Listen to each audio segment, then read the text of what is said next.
terrible crimes, and they will be recognized by the world as genocide. You are here, and you can see what happened.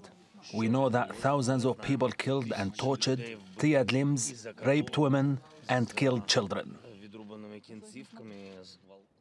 Let's go to London and speak to Toby Cadman, who's an international human rights lawyer at Guernica 37 International Justice Chambers. Toby, it's good to have you on this program. Toby, just take us through what evidence is needed in order to prosecute war crimes. And from the footage that you've seen and what we've heard over the last few days, do you think there is enough evidence that war crimes have been committed in Ukraine by Russia? Thank you. Well, I think since the 24th of February, we have seen crimes being committed across the Ukrainian territory in a number of different areas and a number of different types of crimes being committed, starting with what was effectively a crime of aggression by the Russian state in entering Ukraine. And there's been a lot of talk about whether Putin or Russia should be held accountable for crime of aggression, and that's obviously another matter. But what we've seen emerging, certainly in the last 24 hours, is and some of the footage that we've seen of civilians, clearly civilians, with their hands tied behind their backs with bullet holes in the back of their head, which show very clearly that they were executions. And we're seeing now hundreds in graves. We've seen attacks on hospitals, attacks on civilian areas, bombardment of civilian neighborhoods. And of course, when you talk about what evidence needs to be collected, well, you need to have on-the-ground investigations, you need to have witness accounts, you need to have, as we're seeing, footage, forensic evidence. So there's a lot that needs to be compiled in the days, weeks and months ahead. But that is what is being done. We have a very motivated, effective prosecutor general in Ukraine who is getting support from different international organizations. And so that documentation process will go on. I mean, the difference between Ukraine and some other conflicts that we've seen, such as Syria and Yemen, is that there is clear jurisdiction at the International Criminal Court, and the prosecutor at the International Criminal Court is heavily engaged in this process. So I think that the documentation process will continue, but we will see it moving towards judicial accountability at some stage.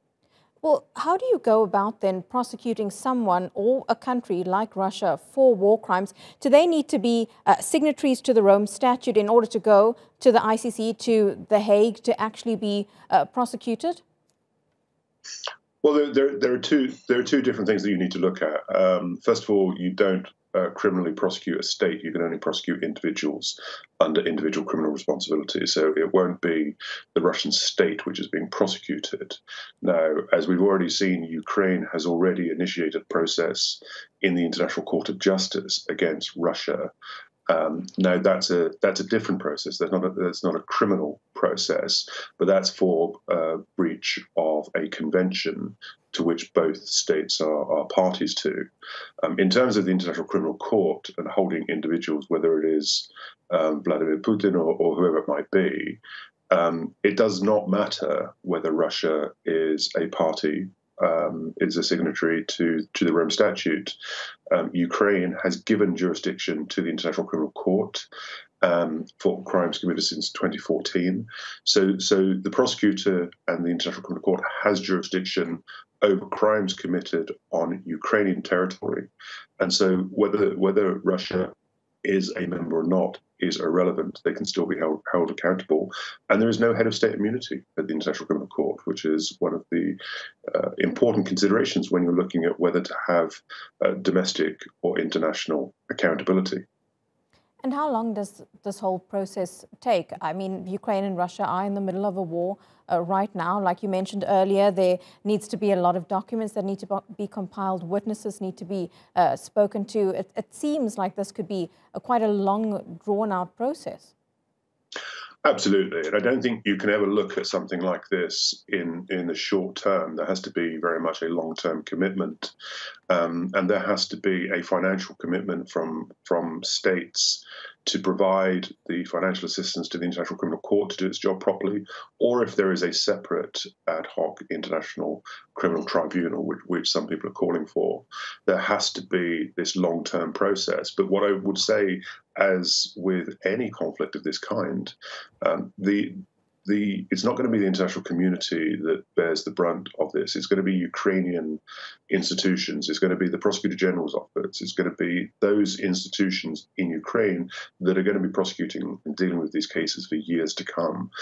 The devastation that we've seen in Ukraine, as we're seeing in the footage on the screen, you can see that this is going to take, not only in terms of a judicial process, but it's just rebuilding the country is going to take years. I mean, Russia has devastated the country, and those in positions of authority in Russia have to be held accountable. And I think we all have to strive for that.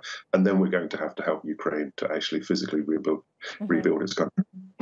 Toby Cadman, thank you so much for explaining that all so well to us, live to us there from London.